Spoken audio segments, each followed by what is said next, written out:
Assalomu alaykum hurmatli do'stlar. Biz bugun 4-may Green Energy avtosalonidagi avtomobillar to'g'risidagi qisqacha narxlarni va ma'lumotlarni qisqacha berib o'tishga harakat qilamiz. Videoni oxirigacha doimgidek ko'ring va bizning kanalimizga qo'llab-quvvatlash uchun like va podpisatsiya bo'lishni esdan chiqarmang. Qani unda biz ketdik ichkariga. Birinchi avtomobilimiz bu Arcfox Cowlace avtomobili. Ushbu avtomobil 100% elektromobil, yurish masofasi 500 km. Narxi 314 million 900 ming so'm, ko'rishingiz mumkin. O'zin narxida 0% muddatga 12 oyga xarid qilishingiz mumkin. Boshlang'ich to'lovi 50% bo'ladi. 157 million 450 ming so'm. Shunda qolgan summasi 12 oy muddatga 13 million 120 ming so'mda. Ustida hech qanaqa foiz yo'q, o'zin narxida xarid qilishingiz mumkin. Rasman Green Energy'da ushbu avtomobillarni 3 yil garantiya bilan xarid qilishingiz mumkin. Ushbu avtomobilimiz ko'pchilik bilmasligi mumkin. Minivan hisoblanadi, kompaktniy, oilaviy. Eshigimiz yoniga suriladi, slayder eshigi bo'ladi, avtomatik o'zi ochilib, o'zi yopiladi. Ishlari ham keng, ko'rsatib o'ting operator. Mana orqalarini ham ko'rishingiz mumkin, orqa qismlarini. Bu yoqda esa Dongfeng kompaniyasiga tegishli Forcing S7 avtomobili hozirgi kunda ancha ham ommalashib bormoqda O'zbekiston bozorida. Bu versiyasi 100% gibrid versiyasi, umumiy yurish masofasi 1250 km tashkil qiladi. Narxi 326 million 900 ming so'mni tashkil qiladi. Ushbu avtomobilimiz ham rassrochga e'lon qilingan rasman. Narxi mana 326 million 900 ming so'm, o'zining tan narxi. Boshlang'ich to'lovi 163 million 450 ming so'm. Shunda qolgan summasi 12 oyga 13 million 620 ming so'mdan tushadi. Hech qanday foizi yo'q. Bemalol kelib avtosaloнимizga avtomobil test drive'dan o'tkazib, oformit qilib olib ketishingiz mumkin. Oynalar ham bezramishli bo'ladi ushbu avtomobilimizda. O'rnoqlarda обдув, обогрев rul, besprovодной zaryadnik, adaptiv cruise control, xullas hammasi bor.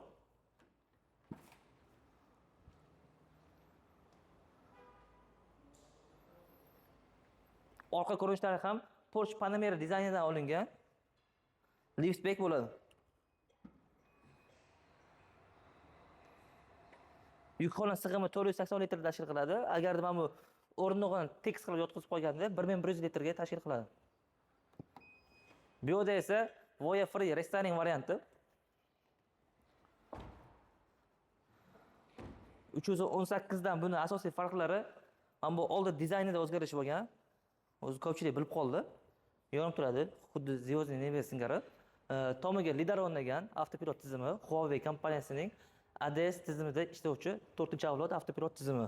Va undan tashqari ham yoniga ham kamera o'rnagan. Diskasida o'zgarishlar bor.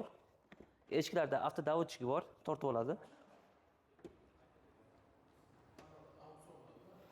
Ushbu avtomobilimiz narxi 44 ming dollar tashkil qiladi. Ushbu avtomobilimizda hozircha rassrochkaga emas, naqd yoki avtokreditga xarid qilishingiz mumkin. Bu yerda esa Rockstone 01. Asosan buni qo'qonga akalar olishyapti. Aynan ushbu avtomobil mana Namangan filialimizda mavjud. Bemalol kelib xarid qilishingiz mumkin. Narxi 61500 dollar. Yili 2026-yilda ishlab chiqarilgan. Ushbu avtomobilimizda ham hamma funksiyalari mavjud. Orqa o'rindiqlari ham VIP bo'ladi.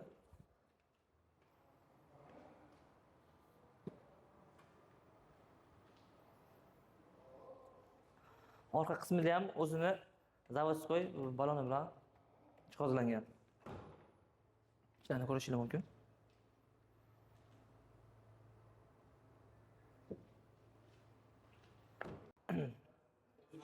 Hozirda mana O'zbekiston bozorida ommalashib borayotgan Dipal S09. Ushbu avtomobilni ham sotuvga keltirib qo'yganmiz avtosalonimizga. Narxi 518 million 500 mingga tashkil qiladi.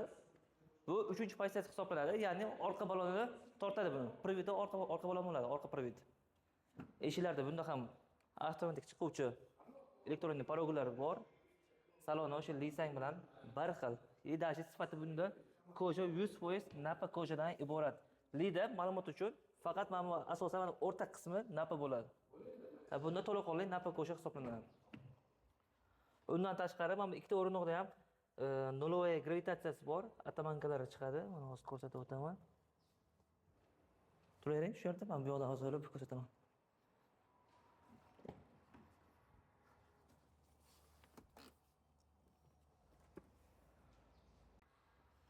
Ushbu avtomobilimiz ham premium podveska bilan jihozlangan. Li 9 ni bozorni sindirayotgan avtomobillardan biri desak ham bo'ladi. maksimal Li9 ga yaqin qilib ishlangan. Narxi esa 30 ming dollar arzon Lidan. Hozirgi paytda Li9 73 ming atrofida bo'lyapti, plus minus. Ushbu avtomobilimiz 42500, ya'ni 30500 dollarga arzon. Komforti o'sha Li9 bilan bir xil. Kimga qiziq bo'lsa, bemalol aloqaga chiqsanglar bo'ladi. Naqd yoki avtokreditga xarid qilishingiz mumkin. Bunga eslatib o'taman, rassrochka yo'q. Voyaxga, Rockstone'ga, Depalga rassrochka yo'q. Rassrochka bor avtomobillarimizdan yana biri Forcing Friday avtomobili. Bu ham Dongfeng zavodda ishlab chiqariladi. Narxi buniki 359 million 900 ming. Mana ko'rishingiz mumkin.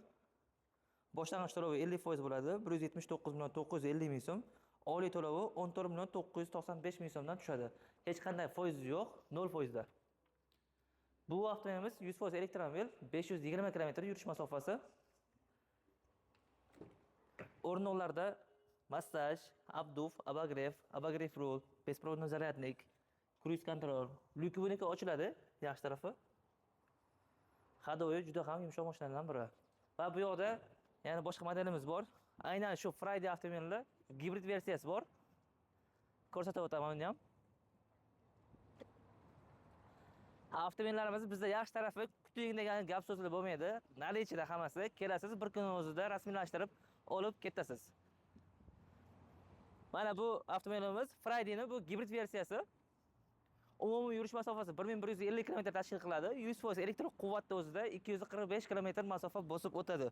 Bu degani bemalol o'zingizni kulli shahar ichida yuradigan masofangizni bosib o'tsangiz bo'ladi. Elektr o'zida hech qanday benzin sarflamasdan. Ushbu avtomobilimizning narxi 349 million 900 ming so'm, 350 ming so'm tashkil qiladi. Boshlang'ich to'lovi bunga ham 174 million 950 ming, oliy to'lovi 14 million 579 ming so'mdan tushadi. Hech qanday foiz yo'q bunda ham. Kimga aziz do'stlar, shu avtomobillarimiz qiziq bo'lsa, bemalol aloqaga chiqishingiz mumkin. Avtosalonimiz Green Energy Namangan shahrida joylashgan.